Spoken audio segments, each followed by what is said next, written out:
Selamat pagi anak didik kami kelas 7. Hari ini materi kita yaitu lanjutan dari bab 1 subtema C berpacaran. Anak-anak kami, tetap juga ibu ingatkan dan ibu himbau, mari kita tetap menjaga yaitu kesehatan kita dengan makan makanan yang sehat. Lalu yang kedua, rajin cuci tangan. Dan yang ketiga, tetap menjaga kebersihan badan. Yang keempat, tetap berpikir positif dan jangan lupa mengandalkan Tuhan lewat bersyukur dalam hidup.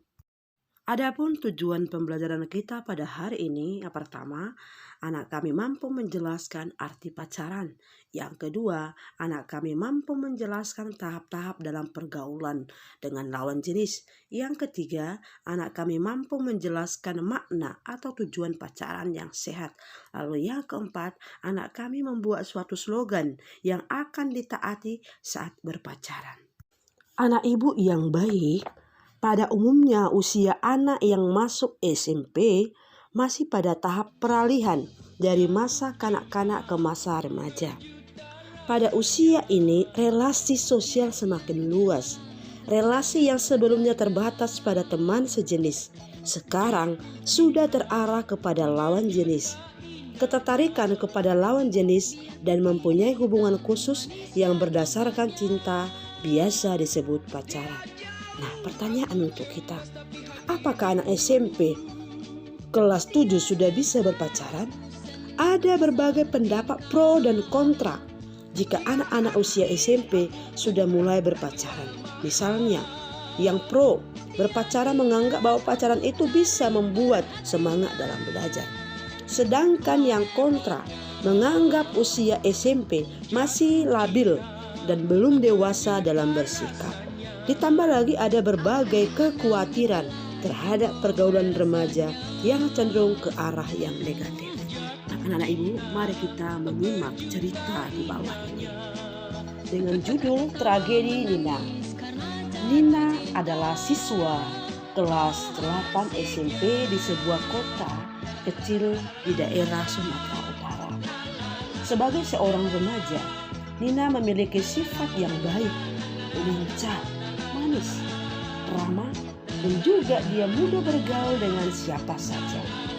Karena terkenal dengan sifatnya yang baik, ia dikagumi oleh teman-temannya di sekolah, terutama kaum pria. Bahkan banyak di antara mereka yang ingin mendekati dan mau menjadi pacar Nina. Dari sekian banyak pria yang mendekatinya, Nina ternyata hanya menyukai Andre. Andre ini kakak kelasnya. Nina merasa Andre lebih dewasa dan lebih mampu melindunginya. Terlebih Andre memiliki sifat dan sikap yang tenang, pandai, dan rajin. Karena sifat dan sikap yang baik ini, Nina terpikat dan jatuh cinta pertama kalinya. Nina dan Andre akhirnya berpacaran. Mereka selalu bersama-sama. Di mana ada Nina, di situ ada Andre. Bagi Nina, masa SMP adalah masa yang indah dan sangat menyenangkan. Nina menjadi semangat belajar, terlebih ke sekolah, karena selalu berharap untuk bertemu dengan Andre. Lama-kelamaan, Nina dan Andre tidak hanya bertemu di sekolah, tetapi juga di luar sekolah, seperti di rumah. Setiap kali mereka pergi, memang ibu Nina selalu berpesan agar mereka berhati-hati dan menjaga diri dalam pergaulan.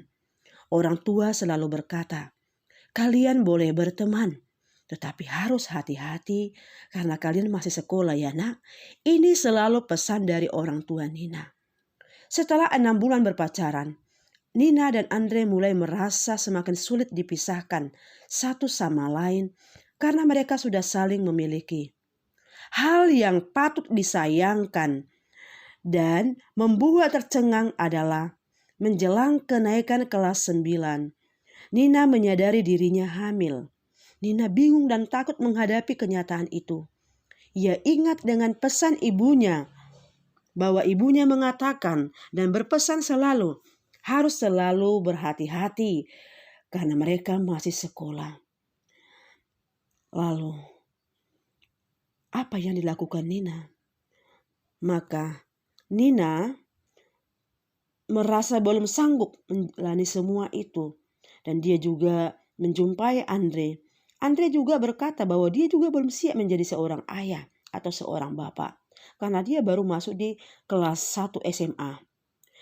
Demi nama baik keluarga, orang tua Nina dan Andre akhirnya menarik anak mereka keluar dari sekolah dan kemudian dinikahkan. Andre dipindahkan ke sekolah lain, sementara Nina terpaksa berhenti sekolah. Atas peristiwa itu, Nina sangat sedih dan menyesali perbuatannya. Kenapa? Karena apa yang menjadi cita-citanya, yaitu menjadi seorang dokter, tidak tercapai. Tetapi dengan masih usia yang dini, dia sudah harus menjadi seorang ibu. Penyesalan selalu datang terlambat. Pertanyaan untukmu, nak. Yang pertama, apa pesan kisah di atas untukmu? Lalu yang kedua, rumuskanlah dampak positif dan negatif bila berpacaran di bangku SMP. Dan yang ketiga, dari cerita Nina tadi, apa yang baik dan tidak baik bagimu? Pacaran yang dilakukan oleh Nina dan Andre dalam cerita tadi mungkin juga dialami oleh sebagian remaja di zaman ini. Banyak remaja yang sudah tidak memperhatikan lagi aturan atau norma dan nilai-nilai moral dalam berpacaran. Mereka mulai lari jauh dari tujuan yang benar dalam berpacaran. Cinta Nina dan Andre bukanlah cinta sejati, tetapi cinta berdasarkan hal-hal lahiriah seperti kecantikan dan kegantengan. Cinta seperti itu lambat laun bisa mengarah kepada cinta erotisme. Cinta erotisme timbul dari sifat egois sehingga kurang menghargai orang lain atau lawan jenisnya. Anak-anak ibu, apa itu pacar? Pacar adalah kekasih atau teman lawan jenis yang tetap dan mempunyai hubungan berdasarkan cinta kasih. Jadi, berpacaran merupakan proses perkenalan antara dua insan manusia yang biasanya berada dalam rangkaian tahap pencarian kecocokan menuju kehidupan berkeluarga yang disebut dengan pernikahan. Nah, anak-anak ibu, apa itu tujuan dan makna berpacaran yang positif? Yang pertama, dalam berpacaran kita dapat mengenal satu sama lain, dapat mengenal kepribadiannya, dapat mengenal kebiasaan baik dan buruknya, kita dapat mengenal latar belakang keluarganya, pendidikannya, kesehatannya. Lalu yang kedua, dengan berpacaran kita dapat saling membantu jika mengalami kesulitan. Lalu yang ketiga, dengan berpacaran kita dapat mengenal kemampuan kita bergaul dengan orang lain. Lalu yang keempat, berpacaran dapat membuat kita semakin semangat.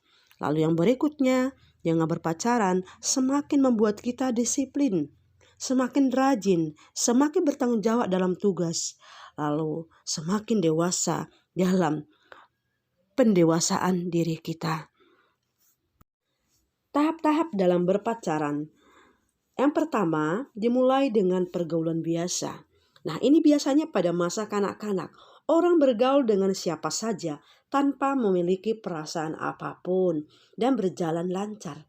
Lalu yang kedua, memasuki masa remaja. Pergaulan tidak hanya dengan siapa saja, tetapi dalam pergaulan ini sudah timbul rasa ketertarikan kepada lawan jenis. Pada masa ini, ada yang sudah memilih teman untuk dijadikan pacar.